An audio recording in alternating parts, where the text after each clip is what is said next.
नमस्कार साथियों। तो आज है 29 सितंबर 2025। दोस्तों, बात करेंगे इस वीडियो में आज शाम पे भारत सरकार द्वारा रेलवेज के ऊपर एक बहुत महत्वपूर्ण घोषणा किया है और मोस्ट प्रोबेबली आगे आने वाले टाइम पे यानी नियर फ्यूचर में आपको रेलवे स्टॉक्स में एक अच्छा खासा रिकवरी के रूप में दिखाई दे सकता है। तो चलिए इन सब टॉपिक को इस वीडियो में कवर करेंगे। सबसे पहले चलिए मैं आपको दिखाता हूँ इस प्रोजेक्ट के बारे में। भारत और भारत की एक प्रतिवेशी देश यानी Bhutan to connect by rail for the first time with total outlay of rupees 4033 crore. अब देखिए यहाँ पे अमाउंट उतना मैटर नहीं करते क्योंकि ये इनिशियल लेवल पे इन्वेस्टमेंट होगा, धीरे धीरे करके और इन्वेस्टमेंट बढ़ाया जाएगा। याद रखना, और ये पहली बार होने जा रहा है भारत और भूटान के बीच जो रेलवे कनेक्टिविटी। चलिए थोड़ा सा मैं आपको डिटेल में समझाता हूँ, पहले आप देख लीजिए ये कब का न्यूज है। यहाँ पे आप साफ दिखाई दे रहा है 29 सितंबर 2025 आज की डेट, और आज शाम के वक्त 6:39 की ये अपडेट है। ठीक है, ऑफिशियल अपडेट आया भारत की जो रेलवे मिनिस्टर अश्विनी वैष्णव साहब और फॉरेन सेक्रेटरी विक्रम मिश्री जी की तरफ से। देखिए, in a significant boost to India Bhutan relation, union minister Ashwini Vaishnaw along with foreign secretary Vikram Mishri announced plan to connect the country Gelepu and Samtse via new railway link at a total outlay of rupees 4033 crore. उसके बाद देखिए कौन कौन सी जगह यहाँ पे connection होगा, मतलब भूटान की तरफ या भारत की तरफ। तो अब देखिए थोड़ा पहला आर्टिकल को। The India Bhutan railway project aim to connect two important cities in Bhutan, okay, as shared by the foreign secretary. One is Gelephu, तो मतलब भूटान की दो शहर यहाँ पे कनेक्ट होगा। एक हो गया आपका Gelephu being developed as a mindfulness city and the other is Samtse. तो भूटान की ये दो शहर को कनेक्ट किया जाएगा भारत के साथ, ओके।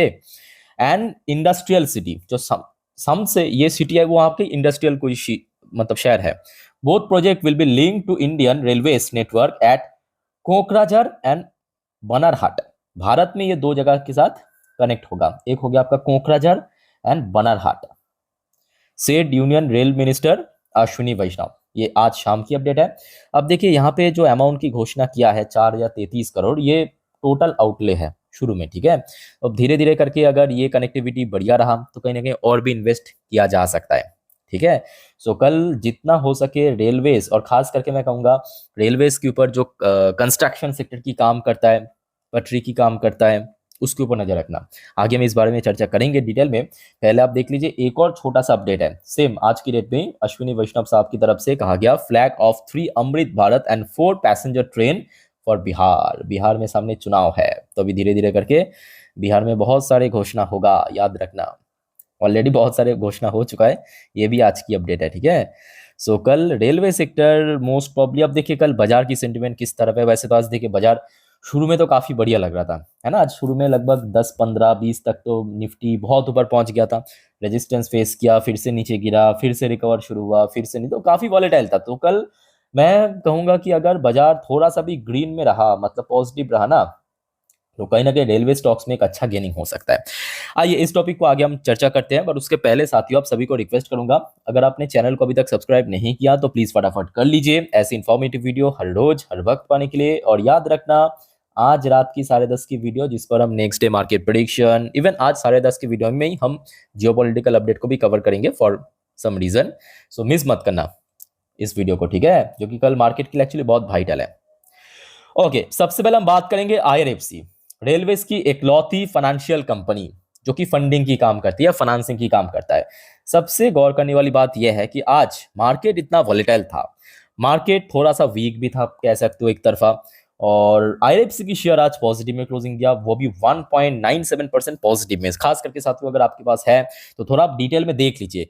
रिसेंटली जब शेयर ऊपर की तरफ रिकवर कर रहा था 130 के लेवल पे ध्यान से आप देखिए, यहाँ पे रेजिस्टेंस फेस किया, फर्दर डिक्लाइन हुआ 120 तक, उसके बाद फिर से आज थोड़ा थोड़ा रिकवरी होने लगा। और इस साल की अगर हम बात करें मतलब 2025 की, तो आप देख पाएंगे जब एकदम से फरवरी मार्च में गिरावट के बाद शेयर जब ऊपर पहुंच गया था 145 से लेके 150 की जोन पे रेजिस्टेंस फिला।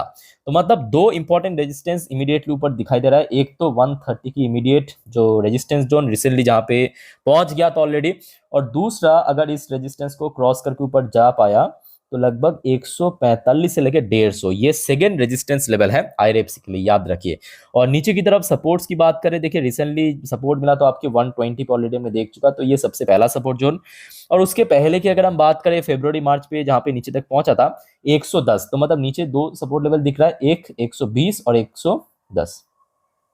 ठीक है, तो कल आईएफसी की शेयर मोस्ट इंपॉर्टेंट नजर रखिए। उसके बाद आ जाइए कंस्ट्रक्शन के ऊपर, जब बात हो ही रहा है, क्योंकि यहाँ पे भारत और भूटान के बीच रेलवे की पहले पटरी बिछेगा, उसके ऊपर काम होगा, रेलवे स्टेशन बनेगा, तो आरवीएनएल को हम कैसे भूल सकते हैं, है ना। आरवीएनएल तो इस मुद्दों पे महारत हासिल कर चुका है। आरवीएनएल की बात करें, शेयर आज क्लोजिंग दिया 342 रुपए 30 पैसे पे, 1.33% पॉजिटिव में। रिसेंटली शेयर में गेनिंग हो गया था, बट 360 के आसपास देखिए शेयर को हडल मिला, ध्यान से देखिए 360, उसके बाद फिर से गिरावट और कहीं ना कहीं काफी नीचे आ चुका है।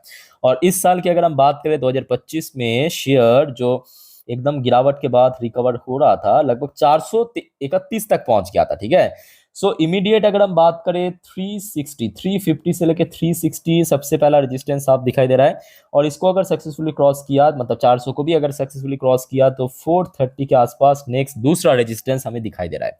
अच्छा, एट द सेम टाइम नीचे की तरफ सपोर्ट की बात करें, देखिए 300 के आसपास रिसेंटली सपोर्ट भी मिला था, जैसे कि आप देख सकते हो 29 अगस्त। सो नीचे की तरफ 300 की आसपास एक अच्छा सपोर्ट पॉइंट है आरवीएनएल के लिए। ठीक है, इसके अलावा सर आ जाइए इरकॉन इंटरनेशनल, ये भी कंस्ट्रक्शन सेक्टर की कंपनी है, बट हाँ कि देखिए आरवीएनएल की तरह उतना बड़ा कंपनी नहीं है।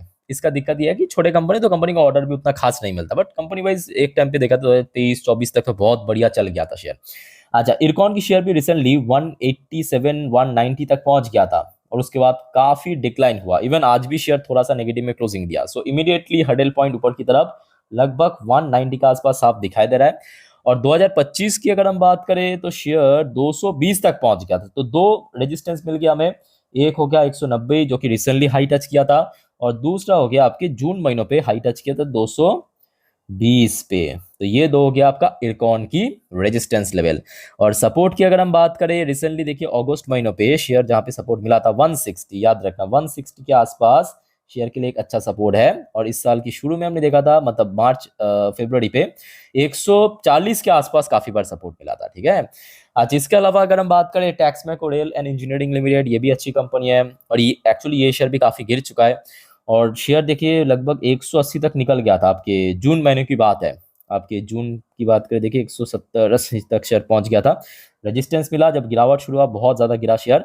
और रिसेंटली जो हाई टच किया शेयर 150 के लेवल पे, तो इमीडिएट जो रेजिस्टेंस साफ दिखाई दे रहा है 150, उसके ऊपर 180। ठीक है, और नीचे की तरफ देखिए काफी गिरावट ऑलरेडी पिछले हफ्ते हो चुका है, बाजार भी काफी वीक था, शेयर भी काफी नीचे आ चुका है। सो इमीडिएटली नीचे की तरफ सपोर्ट लेवल लगभग 130 125 के आसपास साफ दिखाई दे रहा है। अच्छा, इसके अलावा इस लिस्ट में आप चाहे तो राइट्स लिमिटेड को भी ऐड कर सकते हो, ये भी कंस्ट्रक्शन सेक्टर की कंपनी, अच्छी कंपनी है। रिसेंटली देखिए शेयर भी काफी हद तक रिकवर कर गया था, 275-80 तक रेजिस्टेंस मिला, वापस नीचे आ चुका है फिर से। ठीक है, तो नेक्स्ट रेजिस्टेंस 280। और अगर हम बात करें 2025 की, तो शेयर लगभग 300 क्रॉस कर गया था। ठीक है, तो दो रेजिस्टेंस मिल गया हमें राइट्स के ऊपर, एक हो गया आपका 250, दूसरा हो गया आपका 300, तो दो मिलके हो गया रेजिस्टेंस। नीचे की तरफ सपोर्ट यहाँ पे, कहाँ पे 215-16, और उसके नीचे कहाँ पे 200 पे, याद रखिए। ठीक है, अच्छा इस लिस्ट में आप चाहे तो बीएमएल को भी रख सकते हो। बीएमएल की शेयर रिसेंटली काफी ऊपर पहुंच गया था, बहुत ऊपर पहुंच गया था, मतलब उसके बाद अभी थोड़ा थोड़ा करेक्शन चल रहा है फिलहाल। आज शेयर के लिए कुछ खास मतलब दिन नहीं था, 4000 के आसपास जितना तक है, तो मतलब सेफ है। अगर 4000 के नीचे पहुंचा फिर से हडल फेस कर सकता है।